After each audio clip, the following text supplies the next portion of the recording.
जब अशोक वाटिका में माता बैठी हुई हैं तो रावण आता है उनसे मिलने, रोज आता है, कहता है मेरा प्रणय प्रस्ताव स्वीकार कर ले, क्या उस तपस्वी के पीछे पड़ी रहेगी, वो तो जंगली है, मैं मार दूंगा उसे, खत्म हो जाएगा, वो कुछ नहीं कर पाएगा, तुझे ले नहीं जाएगा। माता पूरी सात्विकता के साथ बैठी है। एक दिन कहता है कि देख मेरी बात मान ले, अन्यथा मैं बलपूर्वक तुझे उठा लूंगा यहां से। तो वो जिस चटाई पर बैठी हैं उस चटाई का एक तिनका तोड़ती हैं और तिनका तोड़कर अपने रावण के बीच रख देती हैं और कहती हैं कि तू कैसी मूर्खतापूर्ण बात करता है रे, कि तू मुझे छू लेगा, ये तिनका रखा है, इसे पार करके दिखा दे, तेरे में औकात है तो। एक लड़की अपने पति के साथ भी इतना सुरक्षित अनुभव नहीं करती इतना भाई के साथ करती है। क्यों? सीता भूमि से पैदा हुई है, सीता का नाम है भूमिजा, और तिनका भूमि से पैदा हुआ है। संस्कृत में उसे कहते हैं भूमिज।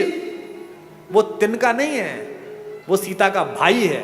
सीता कहती है मेरे इस भाई से निपट ले, पति से तो बाद में निपटना, वो तो बाद में आ जाएगा, पहले इस भाई से निपट। ये जो फेसबुक पर, ट्विटर पर, इंस्टाग्राम पर बहुत हंसते मुस्कुराते चेहरे हैं, इनमें से अधिकांश की जड़ें खोखली हैं। इसीलिए आत्महत्या करते हैं, इसीलिए ड्रग्स में गए हैं, इसीलिए शराब में गए हैं। ये राम की कहानी आपकी जड़ों की आत्मा में यूरिया का काम करती है, आध्यात्मिकता का। ये आपको मजबूत करती है। अच्छा, ये बच्चियां बैठी हैं, इनकी जब शादी होती है तो एंगेजमेंट रिंग कितनी महंगी बनती है। सीता की एंगेजमेंट रिंग कितनी महंगी होगी, लेकिन जब केवट के सामने भगवान राम बिना पैसे के खड़े हो गए कि उतराई देने के लिए कुछ नहीं है, और केवट ने कहा ऐसे तो जाने नहीं दूंगा, पैसे दो, उतराई तो देनी पड़ेगी, तो पति का अपमान ना हो जाए, पति यहां संकट में ना लगे, सीता ने चुपचाप अपनी अंगूठी उतारी और राम के हाथ में दे दी कि ये दे दो। गोस्वामी जी ने लिखा, पियसिय की ही जानन हारी, मुदित मगन मणि मुद्री उतारी, मणि उतार कर दे दी। ये सीता है, ये सीता सिखाई गई थी, ये सीता घर घर में सिखाई गई थी। इसीलिए हमारी माएं, हमारी नानियां, हमारी दादियां कम में काम चला लेती थी। आज क्या हो गया, कम हो गया तो झगड़ा हो गया, पति की नौकरी 4 साल नहीं लगी तो तलाक हो गया, पत्नी की नौकरी छूट गई तो झगड़ा हो गया। इसका मतलब क्या है, सुख साधन पर केंद्रित कर दिया। और यहां बैठे हुए धनी लोगों, सुख साधन में है ही नहीं। तुम्हारे ऑफिस में जो 15,000 रुपए में बाहर खड़े होकर सफाई करता है लड़का, जो तुम्हारी गाड़ी पर पोछा मारता है, किसी दिन कलकत्ता में आसमान में हल्की बारिश होती है, साइकिल से वापस जाता हुआ बाजार से पाव भर बेसन खरीदता है, पाव भर प्याज खरीदता है, आलू खरीदता है, एक छोटी सी बोतल में 200 मिलीलीटर तेल सरसों का लेता है और पत्नी से कहता है मौसम बहुत अच्छा रहा, पकौड़े बना ले। वो स्टोव पे पकौड़े बनाती है, दोनों बाहर बैठकर खाते हैं और शाम को सोते हुए कहता है यार क्या शाम बीती है, भगवान का धन्यवाद, क्या अच्छा मौसम है, क्या बढ़िया हो। और तुम पेरिस जाकर भी सुखी नहीं हो, तुम लंदन की ऑक्सफोर्ड स्ट्रीट पे शॉपिंग करते हुए खुश नहीं हो, क्योंकि तुम डेपुटेशन पे दुख को भेज रहे हो। दुख हो गया है थोड़ी मार्केटिंग कर लूं शायद कम हो जाएगा, दुख हो गया है थोड़ा मेकअप करके एक सेल्फी ले लूं शायद कम हो जाएगा। ये जो फेसबुक पर, ट्विटर पर, इंस्टाग्राम पर बहुत हंसते मुस्कुराते चेहरे हैं, इनमें से अधिकांश की जड़ें खोखली हैं। इसीलिए आत्महत्या करते हैं, इसीलिए ड्रग्स में गए हैं, इसीलिए शराब में गए हैं।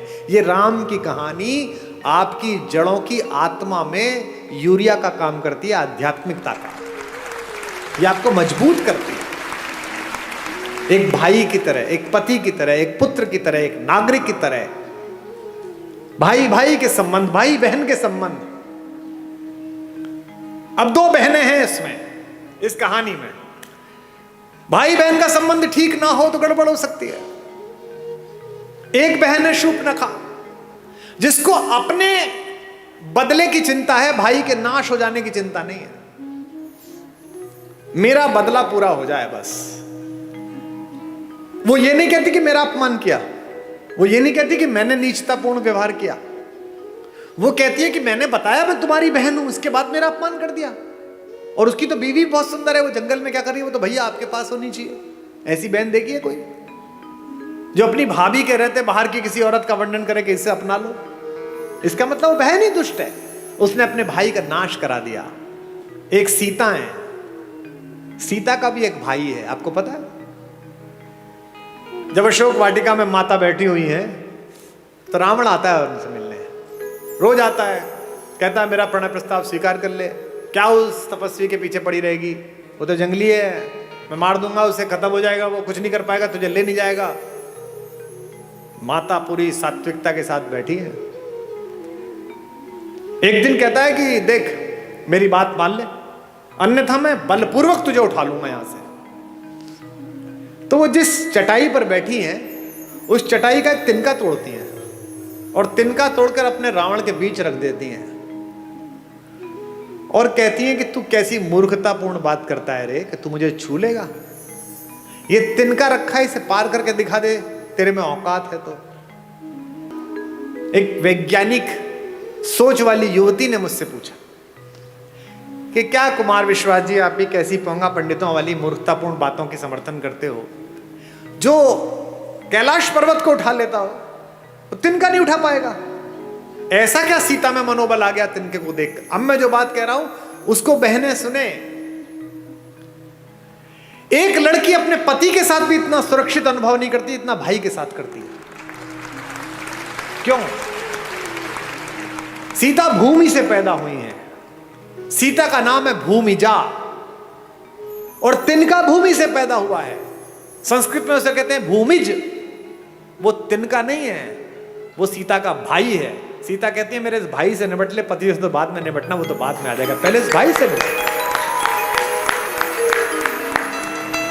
एक तृण धरकर कहती है, उसकी ओट में बैठकर कहती है वैदेही, तृण धरि ओट कहत वैदेही, तृण धरि ओट कहत वैदेही, सुमिर अवधपति परम स्नेही, तृण धरि ओट कहत वैदेही, सुनिर अवधपति परम स्नेही। एक बात आपको बता दूं मैं, जिस दिन आपको अपने पिता की बेटी से अपनी बेटी ज्यादा अच्छी लगने लगे उस दिन समझ लेना कि अमंगल की तीर्थ यात्रा प्रारंभ हो गई है। क्योंकि पहला संबंध तो पृथ्वी पर आपका उसी से है जो एक कोख से पैदा हुआ है। ये जो भैया दूज पर और राखी पर बहनें राखी बांधने आती हैं, हम क्या समझते हैं कि ये एक त्योहार मनाने आती है? नहीं, ये उस भाई में अपने माता पिता का मंगल ढूंढती हैं। ये जानती है कि मेरा भाई ठीक रहा तो मेरे माँ बाप का बुढ़ापा ठीक कटेगा, ये समृद्ध रहा, ये शक्तिशाली रहा तो अच्छा हो जाएगा, और उसी के आशीर्वाद से तुम्हारा स्वास्थ्य चलता है। इसीलिए उस तिनके की ओट पर बैठी हुई सीता जानती हैं कि जब तक ये तिनका है, जब तक ये मेरा भाई है, चाहे कैसा भी हो, तिनके से ज्यादा गरीब बेचारा कौन होगा। तिनका तो बहुत ही गरीब भाई है, लेकिन फिर भी वो जानती है कि ये रक्षा करेगा। इसलिए इस पूरे पारिवारिक प्रतिष्ठान में, राम कथा में, एक एक प्रतीक शास्त्र ऐसा है जो आपको आपके पारिवारिक मूल्यों के साथ जिंदा रख सकता है।